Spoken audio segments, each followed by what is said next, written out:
নমস্কার বন্ধুরা, Moumita dream kitchen and blog চ্যানেলে সবাইকে স্বাগত আর ভালোবাসা জানিয়ে শুরু করছি আমার আজকের ব্লগ। তো বন্ধুরা, এখন বাজে সন্ধ্যা 6টা, আর সন্ধ্যাবেলা আমি এখন ছেলে মেয়েদের জন্য একটু কিছু টিফিন তৈরি করছি। তো আজকে সন্ধ্যার টিফিনে রয়েছে পাস্তা। তো আমি এখানে বসিয়ে দিয়েছি পাস্তা। তো পাস্তাগুলো সেদ্ধ হতে খুব বেশি সময় লাগে না, এই 2 থেকে 3 মিনিট, আর সামান্য একটু লবণ দিয়ে দিলে পাস্তাগুলো কিন্তু খুব তাড়াতাড়ি সেদ্ধ হয়ে যায়। আর আজকে তৈরি করছি একদম সিম্পল পাস্তা। তো শুধুমাত্র 2টো পেঁয়াজ, টমেটো আর নিয়ে নিয়েছি গাজর, আর লাগছে 2টো কাঁচা লঙ্কা।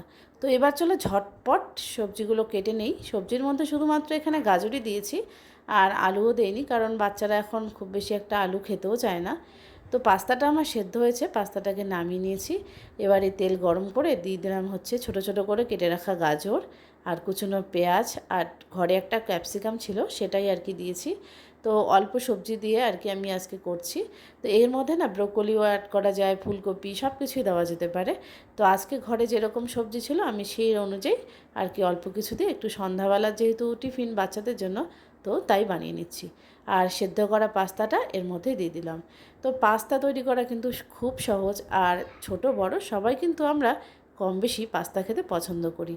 আর সন্ধ্যাবেলা এরকম খাবার থাকলে আমার তো মনে হয় না যে ছোটদের কোনো অসুবিধাই হতে পারে। তো যাই হোক, পাস্তাগুলো দিয়ে দিয়েছি, আর এখানে দিয়ে দিলাম লবণ, আর সামান্য পরিমাণ দিয়ে দিচ্ছি হলুদ।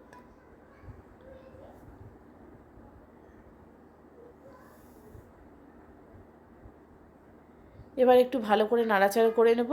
তো এর মধ্যে না অনেক সময় ম্যাগি মশলা ইউজ করা যায়, বা অন্য কোনো মশলাও তোমরা কিন্তু ইউজ করতে পারো।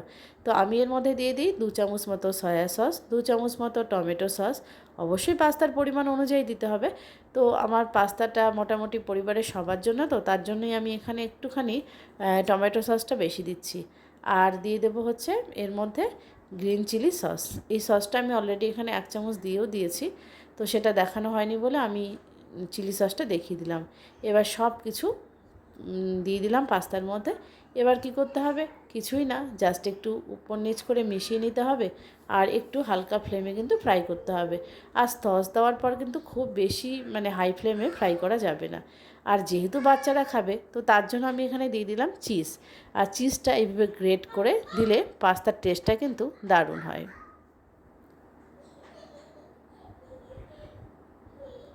তো চিজটা দেওয়া হয়ে গেছে, এখন আর কিছুই না, গ্যাসের ফ্লেমটা অফ করে দিয়ে জাস্ট ঢাকনা দিয়ে ঢেকে দিলেই কিন্তু আমাদের রেডি হয়ে যাবে আমাদের আজকের পাস্তা।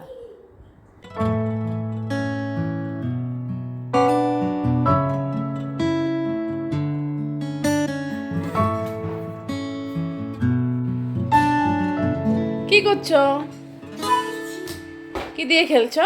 এটা কি বাবা? বেলুন। কি কালার? Red colour. আচ্ছা, কিন্তু এখন তো খেতে হবে। এখন খেতে হবে বাবা।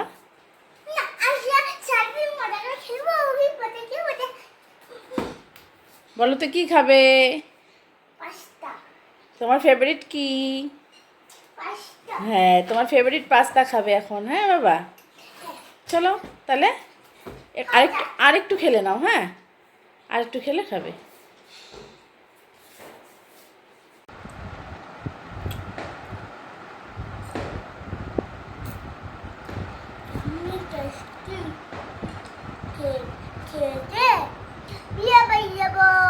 হ্যাঁ হ্যাঁ, ঠিক।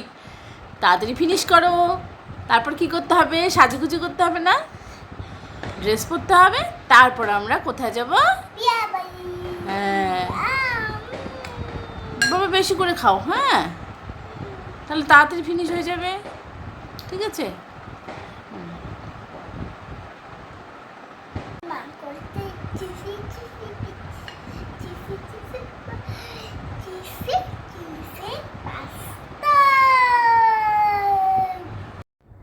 তো ছেলেকে আর মেয়েকে টিফিন দিয়ে দিয়েছি, আর ছেলে তো এখন খেলছে আর মেয়ে এখন পড়াশোনা করছে, ওর আবার টিচার এসছে। তো তার মধ্যে আমরা যাব বিয়েবাড়িতে। তো মেয়ে আবার এদিকে টিউশনি পড়ছে, পাশের বাড়িতে হচ্ছে অন্নপ্রাশন, তো তার মধ্যে আবার বিয়েবাড়ির নিমন্ত্রণ।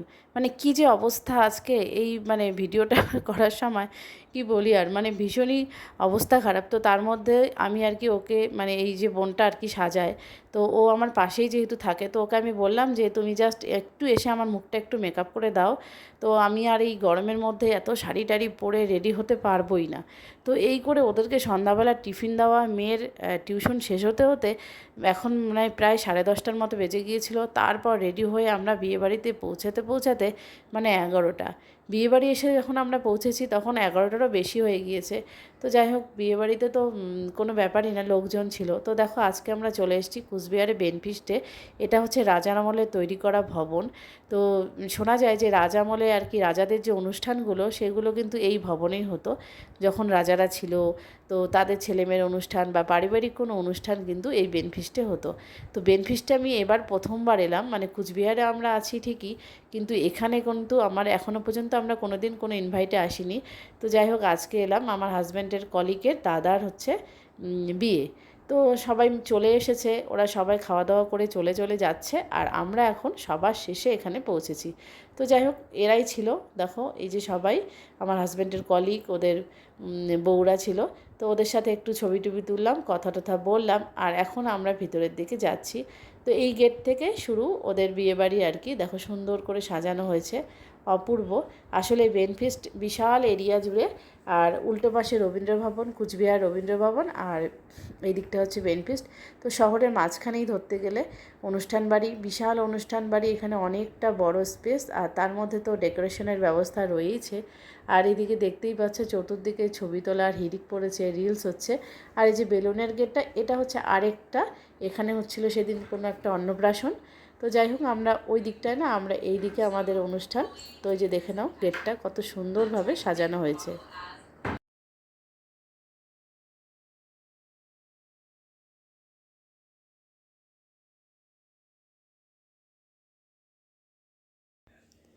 এবার চলে এসেছি ভিতরের দিকটা, যেখানে হচ্ছে বিয়ের অনুষ্ঠান। তো দেখো রাজার আমলের ভবন বলে কথা, সে কি যেমন তেমন হতে পারে? তো বিশাল এরিয়া, আর এত সুন্দর এই ভবনটা, তো দেখে মনে হয় না যে এটা এত বছরের পুরনো। তো সেটাকে সুন্দর করে সাজানো হয়েছে, তো বিয়ের অনুষ্ঠান বলে কথা। আর ভীষণ সুন্দর, আর এতটাই খোলামেলা যে এত লোক, এত মানে আত্মীয় স্বজনের মাঝখানে কিন্তু কখনো একটু ভিড়ও মনে হচ্ছে না, প্রচুর স্পেস। আর এদিকে বিয়ে চলছে। তো যেহেতু আমাদের তখন মোটামুটি 12টার মতো বেজে গিয়েছে, আর বিয়েও চলছে, সবাই বসে বসে বিয়ের অনুষ্ঠান দেখছে। ওই যে আমার ছোট্টু, আর অনেক ছোট ছোট ছেলেমেয়েরা বড়রা সবাই আনন্দ করছে, বাইরে ফুচকা খাচ্ছে। তো এদিকে হচ্ছে বিয়ে হচ্ছে। তো আমরা মা মেয়ে মিলে একটু সেলফি টেলফি উঠছি আর কি। তো এই দেখো বিয়ে হচ্ছে। আসলে আমি বিয়ে বাড়িতে আসার পর জানতে পারলাম যে এখানে ছেলে মানে আলাদা করে কোনো রিসেপশন হচ্ছে না, মানে বিয়ে আর রিসেপশন একই দিনে হচ্ছে। তো ভালোই হয়েছে। তো যেহেতু একই জায়গার, তো যাই হোক বিয়েটা ওভাবেই হয়েছে আর কি, যে একই দিনে বিয়ে একই দিনে রিসেপশন। তো আর এইদিকে ফটো তোলার জন্য একটু সুন্দর করে সাজানো রয়েছে, তো সবাই একটু ফটোশ্যুট করছে। তো ছোটুও বিভিন্ন পোজ দিয়ে দিয়ে ফটোশ্যুট করছে, আর আমিও ছোটোর পাশে গেলাম। এই যে আমরা সবাই মিলে একটু ছবি টবি তুলে নিলাম। আর বিয়েবাড়ি আসলে সাজুগুজু আর ছবি তোলা। আর এই দেখো এখানে অনেক ছোট ছোট পুচকু সুন্দর সুন্দর করে সেজেছে।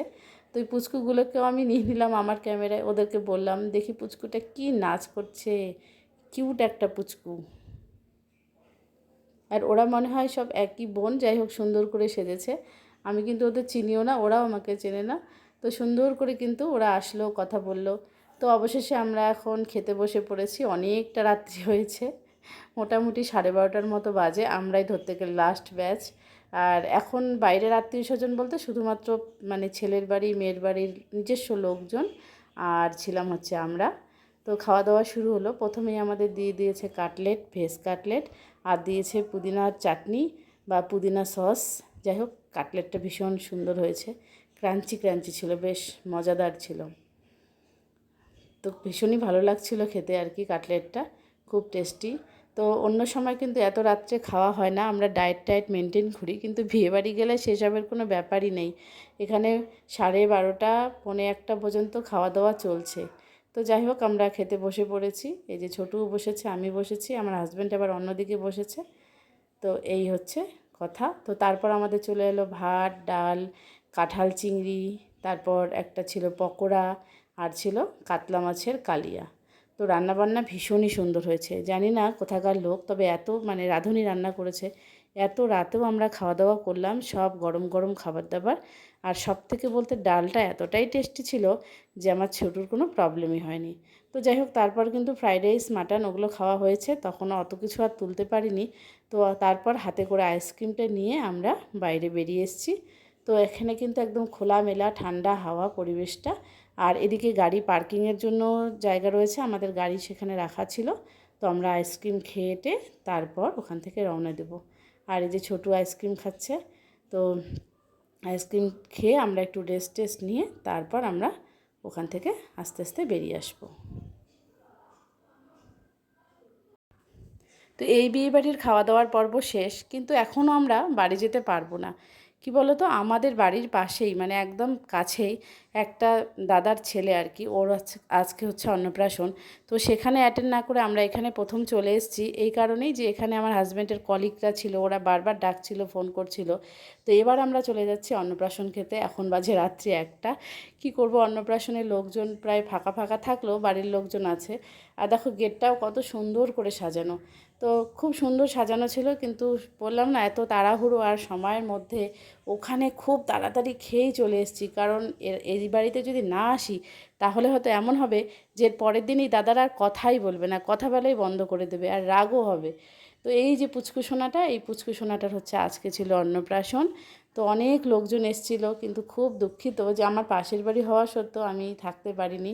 থাকলে কত আনন্দ করতাম, কত মজা করতাম। আর আজকের দিনটা আমার এতটাই ব্যস্ততা ছিল, ছেলেমেয়ের পড়াশোনা থেকে শুরু করে বাজার ঘাট অনেক কিছুই আজকেই কাজ ছিল। তো ওরা কিছুতেই মানবে না, অবশেষে আমরা খেতে বসে পড়েছি। তো বন্ধুরা বলো তো, এইভাবে খেলে কোনো দিনও রোগা হতে পারবো? একই রাত্রে সারা রাত ধরে খাওয়া। তো ভিডিওটা আজকে এখানেই শেষ করলাম, দেখা হবে নতুন কোনো ভিডিওতে। Bye bye.